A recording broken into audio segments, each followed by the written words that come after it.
Hello guys, I am Ricky and you most welcome to our YouTube channel Nirmala निर्वाण classes. जैसा कि जानते हैं आधुनिक भारत चल रहा था, मॉडर्न इंडिया हम लोग देख रहे थे, इसमें गवर्नर जनरल एक ओर से देख रहे थे और आज जो इस गवर्नर जनरल की कड़ी में आज जो बारी है वह है लॉर्ड कैनिंग की। लॉर्ड कैनिंग, आज हम लोग लॉर्ड कैनिंग से संबंधित पॉइंट को देखेंगे। इनका कार्यकाल 1856 से 1862, 6 साल का है। 1856 से 1862 का कार्यकाल है और आज की जो ये वीडियो है, इस वीडियो में हम पूरा लॉर्ड कैनिंग का जो पॉइंट है उसको यहाँ पर देख लेंगे। मतलब कि लॉर्ड कैनिंग का पार्ट 1 पार्ट 2 नहीं होगा, इसी एक वीडियो में पूरा का पूरा लॉर्ड कैनिंग आ जाएगा। चलिए स्टार्ट करते हैं, आज की वीडियो का आगाज करते हैं। पहला पॉइंट देखते हैं क्या है लॉर्ड कैनिंग से। तो सबसे पहला पॉइंट है, यह भारत में कंपनी द्वारा नियुक्त अंतिम गवर्नर जनरल तथा ब्रिटिश सम्राट के अधीन नियुक्त भारत का प्रथम वायसराय था, है ना। अंतिम गवर्नर जनरल और भारत का प्रथम वायसराय। देखिए क्या कह रहा है ना। लॉर्ड कैनिंग भारत में कंपनी द्वारा नियुक्त अंतिम गवर्नर जनरल था। यह बहुत ही महत्वपूर्ण प्रश्न है ना। लॉर्ड कैनिंग भारत में कंपनी द्वारा नियुक्त अंतिम गवर्नर जनरल, मतलब लॉर्ड कैनिंग के पद तक आकर के कंपनी की जो गवर्नर वाला पद था, है ना, कंपनी का जो गवर्नर जनरल था वह लॉर्ड कैनिंग पर आकर के खत्म हो गया। मतलब कंपनी का अंतिम गवर्नर जनरल कौन हो गया? लॉर्ड कैनिंग हो गया।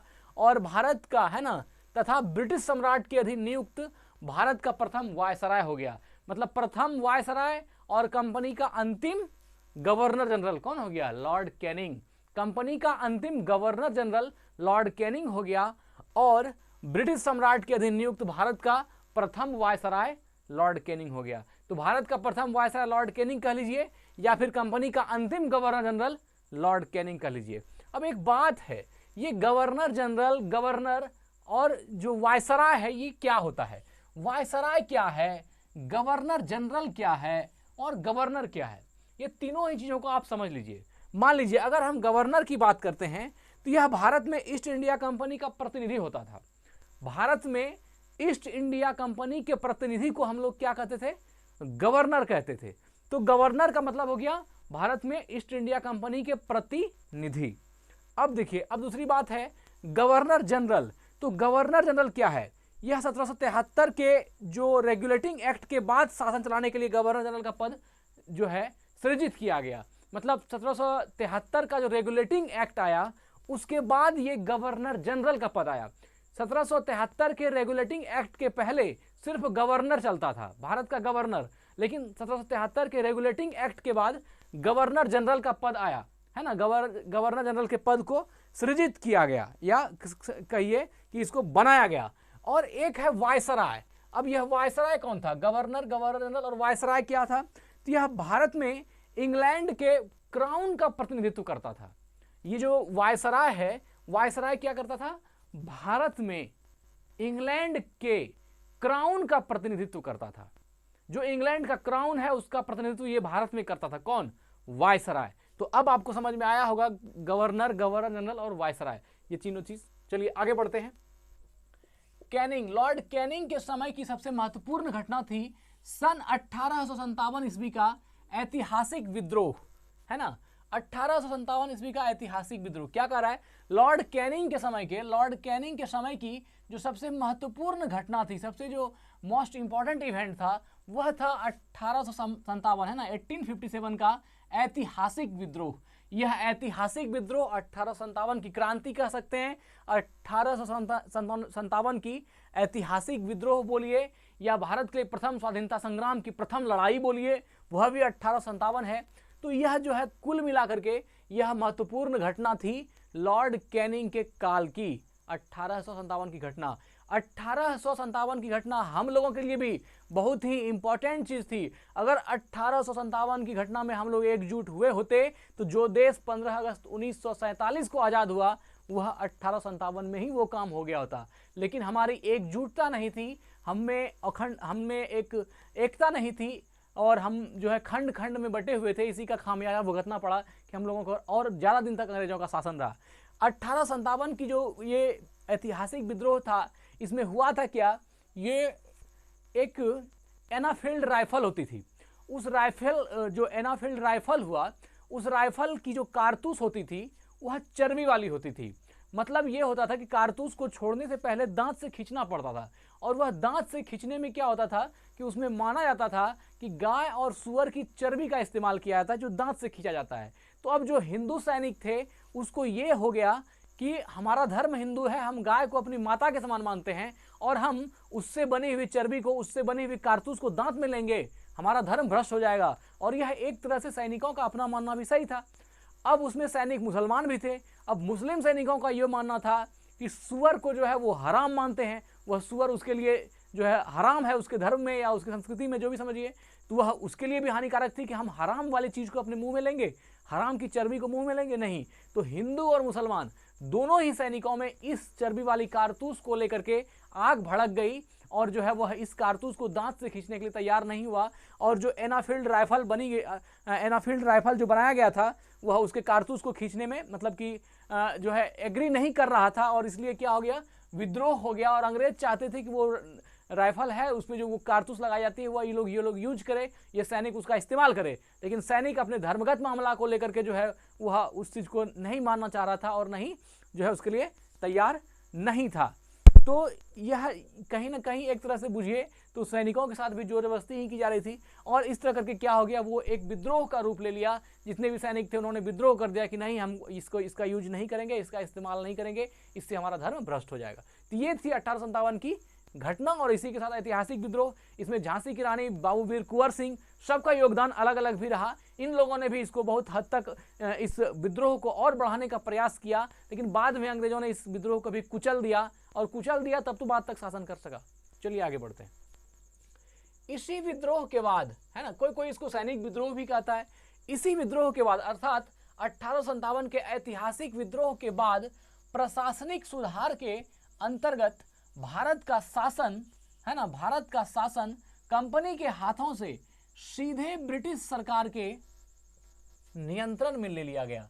मतलब अब समझ गया कि कंपनी जो है भारत पर शासन नहीं कर सकती, क्योंकि 1857 का विद्रोह कोई साधारण विद्रोह नहीं था, वो बहुत ही भयंकर आग थी। वो चाहती तो ब्रिटिश को, अगर थोड़ा हिम्मत से और सभी लोगों का समर्थन होता तो ब्रिटिश का काया पलट कर देती, वो जो उपनिवेश भारत पर था वो खत्म हो गया होता। लेकिन क्या कहा कि जब वो अंग्रेजी शासन हिल गई और उन्होंने सोचा कंपनी के हाथ से अब काम नहीं चलेगा, उन्होंने शासन क्या कर लिया, अपने हाथ में डायरेक्ट ब्रिटिश सरकार के हाथ में दे दिया, ब्रिटिश सरकार के नियंत्रण में दे दिया।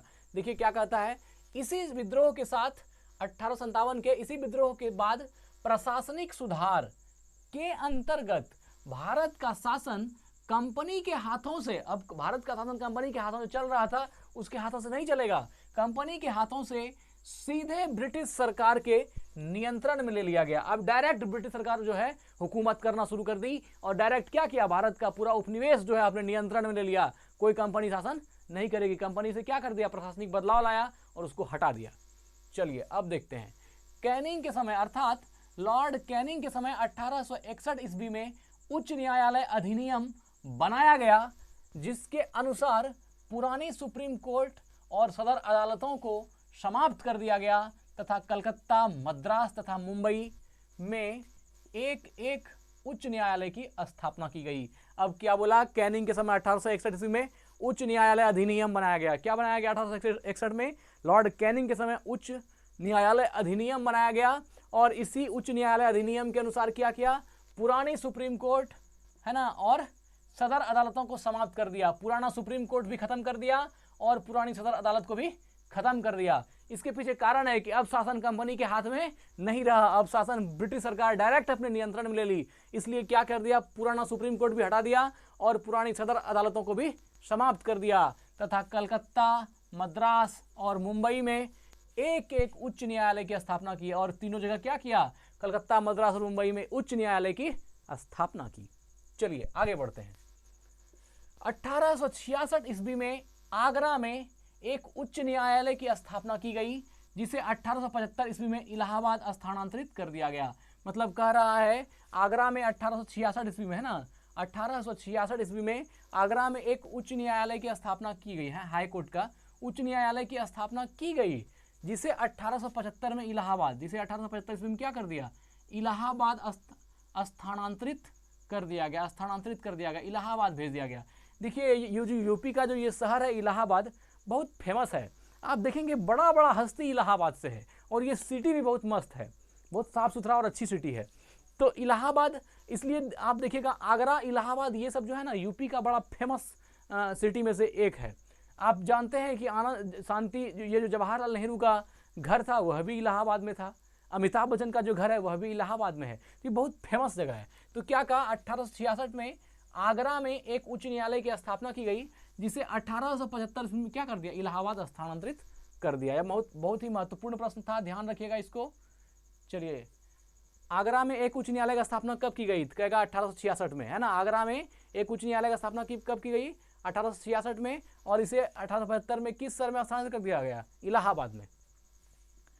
कैनिंग के समय में ही 1856 ईस्वी में विधवा पुनर्विवाह अधिनियम स्वतंत्र रूप से लागू हुआ। मोस्ट इंपॉर्टेंट प्रश्न है, आग है आग, याद कर लीजिए इसको तुरंत। कैनिंग के समय ही 1856 ईस्वी में विधवा पुनर्विवाह अधिनियम स्वतंत्र रूप से लागू हुआ। विधवा पुनर्विवाह का अर्थ है विधवा जो हो गई, जो है उसका जो है पुनः शादी विवाह जो फिर से कराया जाए। ऐसा नहीं कि अगर हस्बैंड का देहांत हो गया तब वाइफ वैसे ही पूरी उम्र काट ले, ऐसा नहीं। तो विधवा पुनर्विवाह को जो है पुनर्विवाह अधिनियम स्वतंत्र रूप से लागू किया। ये किसने किया, तो लॉर्ड कैनिंग के समय ही 1856 में हुआ, है ना। 1856 में लॉर्ड कैनिंग के समय 1856 ईस्वी में विधवा पुनर्विवाह अधिनियम स्वतंत्र रूप से लागू हुआ। तो क्वेश्चन पूछेगा विधवा पुनर्विवाह अधिनियम स्वतंत्र रूप से कब लागू हुआ, 1856 में। किसके काल में, लॉर्ड कैनिंग के काल में। विधवा पुनर्विवाह अधिनियम स्वतंत्र रूप से कब लागू हुआ, 1856 में। किसके काल में, कैनिंग के समय, लॉर्ड कैनिंग के समय में।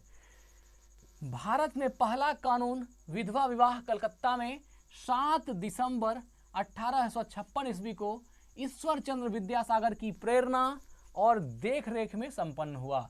देखिए क्या बोला, भारत में पहला कानून विधवा विवाह कलकत्ता में 7 दिसंबर 1856 को सबसे पहला जो कानून आया, वह सबसे पहला जो विधवा विवाह कानून आया, यह कलकत्ता में 7 दिसंबर 1856 को ईश्वर चंद्र विद्यासागर की प्रेरणा और देखरेख में संपन्न हुआ। देखिए ये ईश्वर चंद्र विद्यासागर कौन थे। ईश्वर चंद्र विद्यासागर एक आप समझ सकते हैं कि यह जो है इनका जन्म 26 सितंबर 1820 ईस्वी को मेदिनीपुर बंगाल में हुआ। ये एक ब्राह्मण परिवार का लड़का था ईश्वर चंद्र विद्यासागर। पहले जो है इसका नाम ईश्वर चंद्र बंदोपाध्याय था, लेकिन पढ़ने में बहुत तेज होने के कारण इसके शिक्षक ने इसको विद्यासागर की उपाधि दी, और बाद में ये ईश्वर चंद्र विद्यासागर हो गए, और बंदोपाध्याय जो है इनके नाम से हट गया, और सब दिन जो है ईश्वर चंद्र विद्यासागर ही हो गया। और यह एक तरह से ईश्वर चंद्र विद्यासागर को भारतीय समाज से रूप के देखें तो ये एक बहुत बड़े आपके विचारक भी हैं, एक लेखक भी हैं, और समाज सुधारक, दार्शनिक और एक परोपकारी व्यक्ति भी हैं। बहुत अच्छा व्यक्तित्व है इनका, बहुत ही आप एक जो है काइंड हार्टेड, जो एक दयालु व्यक्ति होता है, वो ईश्वर चंद्र विद्यासागर थे। और ये समाज सुधारक के रूप में, बहुत बड़े समाज सुधारक के रूप में भी हम इसको भारत में याद करते हैं। चलिए 1856 ईस्वी में, तो उसमें विधवा पुनर्विवाह में ईश्वर चंद्र विद्यासागर का बहुत ही अहम योगदान है, बहुत ही अहम रोल है। विधवा पुनर्विवाह के लिए डटे रहे और अंतिम तक इसको जो है कानून बनवा करके पारित भी 7 दिसंबर 1856 को कलकत्ता में कर दिया। तो उसके लिए ईश्वर चंद्र विद्यासागर का अथाह उसके पीछे बहुत शक्ति लगी हुई थी, और तब उन्हें जाकर के जो है ये चीज़ पारित हुआ, विधवा विवाह कलकत्ता, पहला कानून जो है विधवा विवाह कलकत्ता में 7 दिसंबर 1856 को आ सका। तो 1856 ईस्वी में पैतृक संपत्ति से संबंधित जो कानून बनाया गया, उसके अनुसार यह निश्चित किया गया कि धर्म परिवर्तन करने पर किसी व्यक्ति को उसकी पैतृक संपत्ति से वंचित नहीं किया जाएगा, अर्थात पैतृक संपत्ति से बेदखल उसको नहीं किया जाएगा। मतलब अगर मान लीजिए हमारे पिताजी हम हैं, हमने अगर अपना धर्म बदल लिया, तो इसका मतलब ये नहीं कि हमने पिताजी के पैतृक संपत्ति का हक भी खो दिया, ऐसा नहीं है। यह भी एक कानून बना कि अगर मान लीजिए हम अपना धर्म बदल लेते हैं, तो धर्म बदलने के बावजूद भी पिताजी की जो पैतृक वारिस हम उनके हैं, तो जो उनकी पैतृक संपत्ति है उस पर हमारा हक बना रहेगा, चाहे हम धर्म कोई भी एक्सेप्ट कर लें, उससे फर्क नहीं पड़ता। ऐसा नहीं कि अगर हम धर्म बदल लिए तो पिताजी का बच्चा नहीं रहे या उनके संपत्ति पर हमारा अधिकार नहीं रहा, ऐसी बात नहीं है। मतलब अधिकार रहेगा। 1856 ईस्वी में पैतृक संपत्ति से संबंधित जो कानून बनाया गया उसके अनुसार यह निश्चित किया गया कि धर्म परिवर्तन करने पर किसी व्यक्ति को उसकी पैतृक संपत्ति से वंचित नहीं किया जाएगा, अर्थात पैतृक संपत्ति से उसको हटाया नहीं जाएगा। ये कब है? 1856 ईस्वी, याद रखेगा 1856 ईस्वी में पैतृक संपत्ति। 1857 की क्रांति से पहले, 1857 के ऐतिहासिक विद्रोह से एक साल पहले की बात है, ये ध्यान रखिएगा। चलिए 1857 ईस्वी में कैनिंग के समय ही महालेखा परीक्षक पद का सृजन किया गया, जो स्वतंत्रता के बाद नियंत्रक एवं महालेखा परीक्षक कहलाता है। स्वतंत्रता के बाद नियंत्रक एवं महालेखा परीक्षक कहलाया।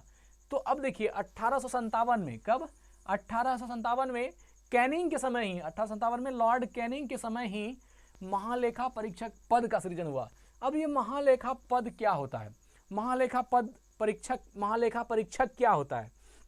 देखिए ये जो महालेखा परीक्षक है, यह भारत की संचित निधि, प्रत्येक राज्य की संचित निधि, मतलब भारत की संचित निधि, प्रत्येक राज्य की संचित निधि और जो केंद्र शासित प्रदेश है उसकी भी संचित निधि, तथा साथ ही साथ जिस केंद्र शासित प्रदेश में विधानसभा नहीं है उसकी भी संचित निधि का लेखा जोखा रखने का काम जो है ये महालेखा परीक्षक का होता है ना। उससे संबंधित जो लेखा जोखा होगा या लेखा जोखा का जो परीक्षक वाला कार्य होगा वह सारा काम किसका होगा? महालेखा परीक्षक का होगा, संचित निधि से।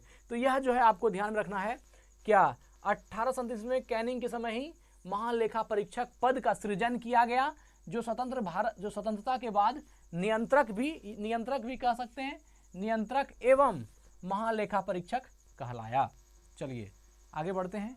भारत शासन अधिनियम, कहीं कहीं भारत सरकार अधिनियम भी होगा। तो भारत शासन अधिनियम 1858 ईस्वी के तहत मुगल सम्राट के पद को समाप्त कर दिया गया। मोस्ट इंपॉर्टेंट प्रश्न है, मुगल सम्राट का पद कहां समाप्त कर दिया गया? तो भारत शासन अधिनियम 1858 ईस्वी के तहत, भारत शासन अधिनियम 1858 ईस्वी के तहत मुगल सम्राट के पद को समाप्त कर दिया। मतलब मुगल सम्राट का पद जो है खेल खत्म। भारत शासन अधिनियम 1858 के तहत ये किया गया। अब आपसे प्रश्न, आपके मन में प्रश्न आएगा कि भारत शासन अधिनियम 1858 क्या है? तो भारत शासन अधिनियम 1858 यूनाइटेड किंगडम की संसद द्वारा पारित किया गया एक अधिनियम है, एक अधिनियम था। यूनाइटेड किंगडम की संसद द्वारा पारित एक अधिनियम था भारत शासन अधिनियम 1858, है ना, जिसके तत्कालिक प्रधानमंत्री पामरस्टन थे, है ना। उस समय उसके तत्कालिक प्रधानमंत्री कौन थे? पामरस्टन, है ना, पामरस्टन, है ना। पामरस्टन ने भारत की मौजूदा व्यवस्था में गंभीर दोष बताया। किसने? पामरस्टन ने भारत की जो मौजूदा शासन व्यवस्था थी इसमें बहुत सारा दोष बताया, बहुत सारा गलत बात कहा कि इसमें बहुत सारी गलती है, और इसके बाद जो है उन्होंने उसमें बदलाव किया। और साथ ही साथ पहले जो है भारतीयों को पद इसमें नहीं दिया गया था। बाद में ये जो भारत शासन अधिनियम 1858 शासित हुआ, 1858 पारित हुआ, इसमें कहा गया कि भारत पर शासन जो है सिर्फ अकेला ब्रिटिश नहीं कर सकेगा, इसके लिए भारतीय लोगों का साथ होना भी जरूरी है। और यह मूल बात थी किसकी? भारत शासन अधिनियम 1858 की। इसको बनाया ही गया था इसलिए कि भारतीय लोगों का भी मदद हो, तभी भारत पर शासन आसानी से किया जा सकता है, अन्यथा शासन किया नहीं जा सकता है। तो यह जो नया वाला बनाया ये पामरस्टन ने, है ना, किसने बनाया?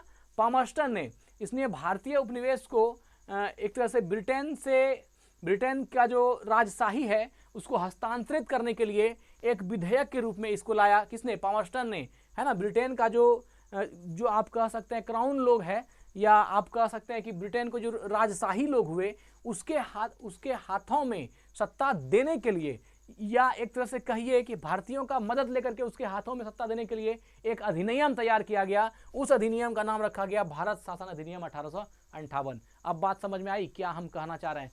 भारत शासन अधिनियम 1858 यह है कि बिना भारतीय लोगों की मदद से भारत में शासन नहीं किया सकता, इसलिए एक अधिनियम ऐसा बनाओ तो मूल सत्ता का जो शासक होगा वह ब्रिटिश लोग ही होगा, लेकिन कुछ न कुछ भारतीयों को भी मिला करके रखा जाए, उसके तहत जो है फिर शासन किया जाए, फिर यह आसान होगी और विद्रोह कम उठेगा। उसके लिए जो है एक नया अधिनियम पारित किया गया वो पामरस्टन के द्वारा, और इसको कहा गया भारत शासन अधिनियम 1858। चलिए, भारत शासन अधिनियम 1858 ईस्वी के तहत मुगल सम्राट के पद को समाप्त कर दिया गया। चलिए, आपसे पूछा जाएगा मुगल सम्राट के पद को किस अधिनियम के तहत समाप्त किया गया? तो भारत शासन अधिनियम 1858। भारत शासन अधिनियम 1858 के द्वारा जो है मुगल सम्राट के पद को समाप्त कर दिया गया। मैकाले द्वारा प्रारूपित दंड संहिता, मैकाले द्वारा प्रारूपित दंड संहिता को 1858 ईस्वी में कानून बना दिया गया तथा 1859 ईस्वी में अपराध विधान संहिता लागू की गई। अपराध विधान संहिता 1859 में लागू की गई और यह जो है मैकाले द्वारा प्रारूपित दंड संहिता को 1858 में कानून बना दिया गया। ये जो मैकाले था ये बहुत ही गंदा था, ये हम लोगों के लिए बहुत ही घटिया काम कर दिया। ऐसा सब काम किया है कि आज तक भी अंग्रेजी भाषा से पीछा नहीं छूट रहा है और जहाँ भी दफ्तर जाइए उस सब में अंग्रेजी जान करके इन्होंने नौकरों को पैदा किया। समाज में नौकर को पैदा करने का काम किसने किया? मैकाले ने। और आप इसकी जितनी भर्त्सना कीजिए वह कम है, क्योंकि इन्होंने जो भारत की जो गुरुकुल परंपरा थी, शिक्षा एजुकेशन लेवल पर जो तरीका थी उसको पूरी तरह से चौपट कर दिया और नौकरों के हाथ में शिक्षा दे दी। एक शिक्षक के हाथ में एक मंथली उसको पैसा मिलेगा और उसके अनुसार वो पढ़ाएगा। ये भारत की जो आप कह सकते हैं कि रीढ़ पर वार करना था और उन्होंने कर दिया। और जो नहीं जानते थे तो जितना भी सरकारी पद था, ऑफिस था, सब में इंग्लिश डाल दिया ताकि जो यहाँ का जो बेसिक नीचे का बच्चा है उसकी भाषा तो इंग्लिश में उतनी अच्छी पकड़ होगी नहीं और क्या होगा, धीरे धीरे वो पीछे हो जाएगा। और उसका असर आज तक दिख रहा है हमारे देश में कि वो फिर घटा नहीं, वो जहाँ तहाँ हम लोगों को उसको ख़त्म करना चाहिए था लेकिन हम लोग खत्म नहीं कर सके, उसको और बढ़ावा ही और हवा ही दे दी हम लोगों ने। तो एक मैकाले नहीं है, एक मैकाले जाने के बाद बहुत सारा मैकाले हमारे अपने देश में है। तो मैकाले द्वारा प्रारूपित दंड संहिता को 1858 ईस्वी में कानून बना दिया गया तथा 1859 ईस्वी में अपराध विधान संहिता लागू की गई। ये जो था तो बहुत टैलेंटेड, ये एक लेखक भी था, है ना। मैकाले एक लेखक भी था, एक कुशल राजनीतिज्ञ भी था और साथ ही साथ विचारक भी था। तो ये बहुत इसलिए जो है थोड़ा टैलेंटेड लोग कुछ गलत भी कर, मतलब वो गलत करने उतरेगा बहुत ज़्यादा गलत कर देता है। व्यपगत सिद्धांत, है ना, व्यपगत सिद्धांत, डॉक्ट्रिन ऑफ लैप्स। व्यपगत सिद्धांत, डॉक्ट्रिन ऑफ लैप्स यानी राज्य विलय की नीति, है ना, राज्य विलय की नीति को समाप्त कर दिया गया। व्यपगत सिद्धांत अर्थात यानी राज्य विलय की नीति, जो व्यपगत सिद्धांत था वह राज्य हड़प की नीति, राज्य विलय की नीति को क्या कर दिया गया? समाप्त कर दिया। किसके काल में? तो लॉर्ड कैनिंग के काल में राज्य हड़प की नीति को समाप्त कर दिया गया। ठीक है ना। चलिए आगे बढ़ते हैं।